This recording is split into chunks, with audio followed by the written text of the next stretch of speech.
எந்தவித காரணமின்றி சம்பளம் பிடித்தம் செய்வதை கண்டித்து தூய்மை பணியாளர்கள் கோட்டக்குப்பம் நகராட்சி அலுவலகத்தை முற்றுகையிட்டு போராட்டத்தில் ஈடுபட்டனர். புதுச்சேரி அடுத்துள்ள தமிழக பகுதியான கோட்டக்குப்பம் நகராட்சியில் 100க்கும் மேற்பட்ட தூய்மை பணியாளர்கள் பணிபுரிந்து வருகின்றனர். இவர்களுக்கு மாதந்தோறும் வழங்கப்படும் சம்பளம் முறையாக வழங்கப்படவில்லை. இஎஸ்ஐ மற்றும் பிஎஃப் ஆகியவை பிடித்தம் செய்யப்படவில்லை.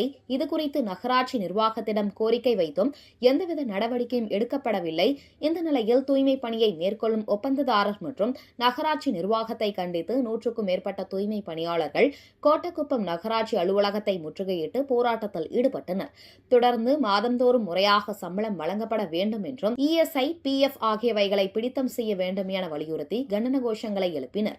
மேலும் இதுகுறித்து ஊழியர்கள் கூறும் பொழுது தங்களுக்கு குறைவான சம்பளமே வழங்கப்பட்டு வரும் நிலையில் தூய்மை பணியாளர்களுக்கு தெரியாமல் சம்பளத்தில் பிடித்தம் செய்கிறார்கள்.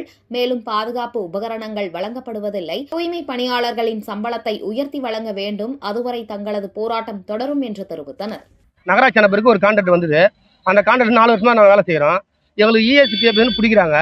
அதை பிடிச்சி நாங்கள் அது செலுத்துறாங்க ஆஃபீஸில். அது போய் அவங்க கேட்ட என்ன ஒரு அடிப்பட்டு போய் கேட்டோம்னா, இல்லைப்பா உங்கள் கான்ட்ராக்ட் மூலமாக எதுவும் செலுத்தலை, இதில் ஏறல, நீங்கள் போய் கான்ட்ராக்ட் ரெஜிஸ்ட்ரேஷன் வாங்கப்பான்னு வந்துங்க கேட்டால் இல்லை நாங்கள் போட்டோம் இப்படி தான் சொல்கிறாங்க.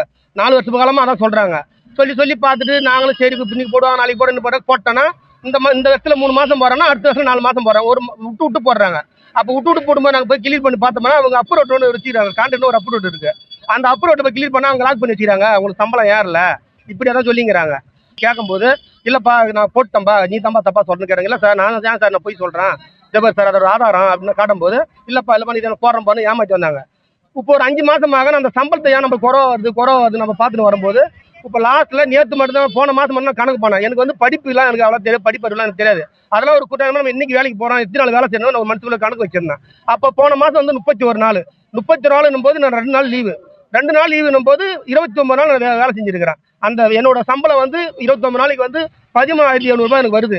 அப்போ வந்து இஎஸ்சிபிஎஃப் போனால் 1,600 போனால் கூட எனக்கு 12,000 வரணும். அதில் எனக்கு சம்பளம் போய் ஏறிக்கிறது வந்து அக்கௌண்ட்ல வந்து 11,560 தான் போட்டுருக்காங்க. சம்பளம் கம்மியாக இருந்தது.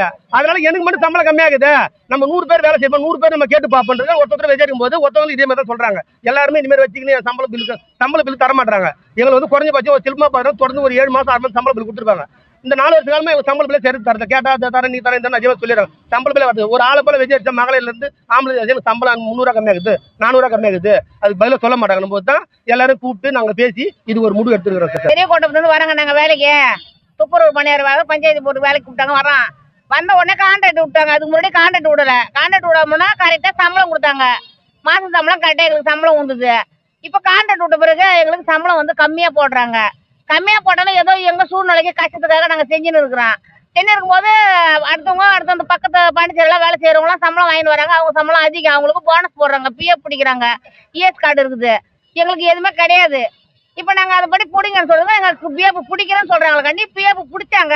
கொஞ்ச நாள் தான் பிடிச்சிருக்காங்க. நாங்க வந்து 3 வருஷம் ஆகுது. ஏற்கனவே ஒரு 20 வருஷம் வேலை செஞ்சவங்களும் இருக்கிறாங்க. நாங்க வந்து 4 வருஷம் 3 வருஷம் செய்யறவங்களும் வந்துக்கிறோம். எங்களுக்கு வந்த பிறகு பிஎஃப் பிடிச்சேன்னு சொல்றாங்க. பிஎஃப் பிடிச்சாலும் பிஎஃப் வந்து 1 வருஷம் 1.5 வருஷம் தான் போட்டிருக்கிறாங்க. நாங்க போய் பிஎஃப் ஆஃபீஸ்ல கேட்டாக்கா 14 மாசம் போடல 10 மாசம் போடல அப்படின்றாங்க. ஏன் போடலன்னு கேட்டாக்கா நாங்க போட்டுதாங்கிறோன்னு கான்ட்ராக்ட்கார் சொல்றாங்க. அப்ப நாங்க மீண்டும் கேட்க சம்பளமும் எங்களுக்கு சரியா வர மாட்டுது. அதுக்கு முன்னாடி வந்த புதுசுல ஒரு 7ஆம் மாசம் 5ஆம் தேதி 7ஆம் தேதி கூட சம்பளம் போடுவாங்க. இப்போ வந்து என்ன பண்றாங்கன்னா 15ஆம் தேதி கிட்ட வந்துருது சம்பளம். நாங்க நிறைய இடத்த குழுவுல காசு வாங்கிக்கிறோம், லோன் வாங்கிக்கிறோம், தண்டல் வாங்கிக்கிறோம். இதெல்லாம் கட்ட முடியல. நாங்க எல்லா சூழ்நிலைக்கு தான் வேலைக்கு வரோம். இந்த காசு கட்ட முடியல. நாங்க வாங்க லோனுக்கும் நாங்க வட்டி போட்டு காசு கொடுக்குறதாக்குது கட்டுறதாக்குது. அதை பத்தி கேட்டாக்கா போடுறோம் கரெக்டா தான் சொல்றாங்களே கண்டி போட மாட்டாங்க. சரியான முறையில கை க்ளோஸ் கொடுக்க மாட்டாங்க. முக்கியமான வேலை அது. நாங்க வந்து பேம்பஸ் வர்றோம், சாக்கடை வர்றோம், ஆளே வர இல்லாட்டாலும் வாய்க்கா வர்றோம். ஸ்மெல் அதிகமா வருது. இதை பத்தி செய்யும் போது கஷ்டமா இருக்குது வேலை.